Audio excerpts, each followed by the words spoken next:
Tatanim tayo ng snake plant sa balde.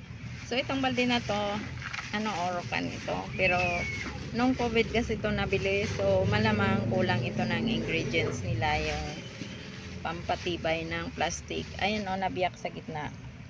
Hindi yan siya ginagalaw, kusang nabibiyak. Dalawa ito guys, itong red at saka yung green na yan.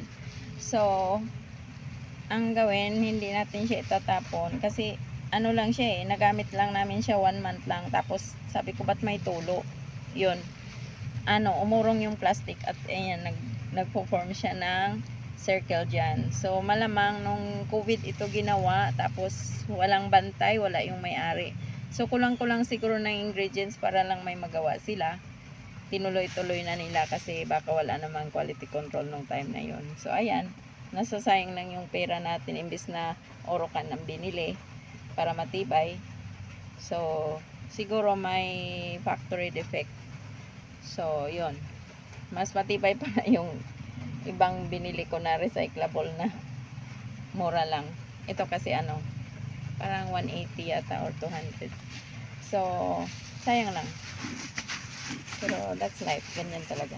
Minsan may mga pullback. So guys, ayan na, may base na tayo para sa compost. Yan. Yan siya. Clay soil.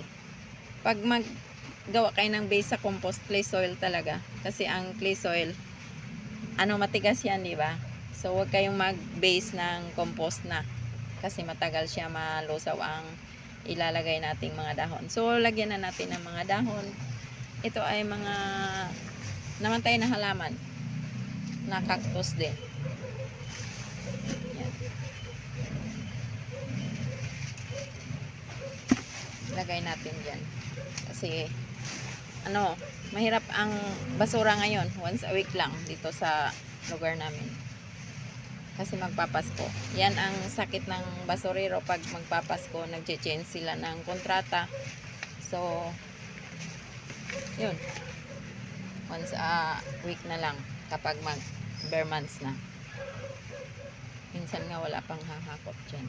So para maka-minus tayo sa basura, i-recycle natin ang mga patay na halaman.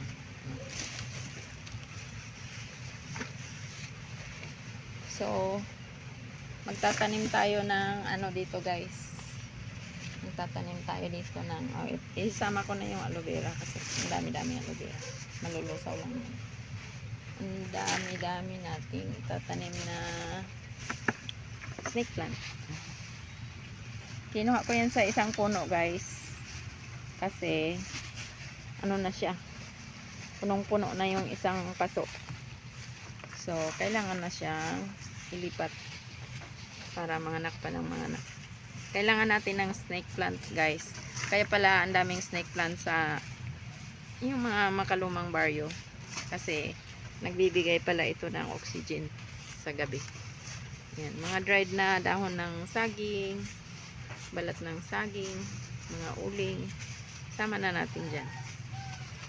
Pati mga actual and tissue na biodegradable, kagaya niya, virgin pulp kasi yan. Pwede na yan siya malusaw, magiging lupa din yan kapag nahalo sa lupa.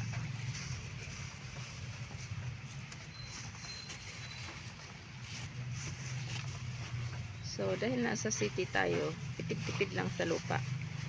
Actually guys, okay naman yung mga halaman ko dito. Ayan, ang tataba ng aloe vera. Walang fertilizer to guys. Mga lang, mga dried na seeds, mga dried na balat ng atis, mga dried na balat ng mabulo, mga balat ng saging, mga balat ng mani. So yan lang, at saka eggshell. Yan lang ang pinakaabono nila. Kasi lang naman to, mga ornamental, tapos gagastusan mo ng fertilizer. Sayang pera. Mahal na ang bilihin. So magtipid-tipid tayo sa pera guys, para may masave tayong konti. So ganyan guys, pwede na yan ilagay ang snake plant dito. So ayan, lang natin. Hindi ko na siya gibain guys, hindi ko na siya i-detach kasi minsan napuputol yung leaves, tapos nalalanta lang. Actually, ang leaves ng snake plant, pwede mo siya itanim. Ibabad mo lang sa tubig. Nagkakaugat yan. Pwede mo nga i-divide ito, yung isang dahon na ganyan. Pwede mo siya i-divide into 3. Tapos, ibabad mo ng mga 1 month, magkakaugat din yan. So, ito guys, mga dahon lang to hiningi ko sa boss ko. Tapos, binabad ko ng 1 month. Tapos, tinanim ko. Ayan, nabuhay na siya. So, guys, itatanim na natin yan. At, ilagay ko na ang lupa. Ayan. Sobra-sobra ng lupa. Kaya pag nag-compost kayo guys, dadami ang lupa. Dadami. Yan. At i-absorb ng halaman din yan. Liliit din yan kasi gagamitin niya sa pag-manufacture ng pagkain nila. Ayan.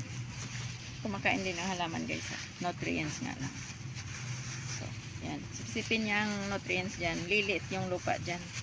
Tapos, yun, magdagdag ka na naman ng mga dried leaves para tumaba na naman uli ang lupa.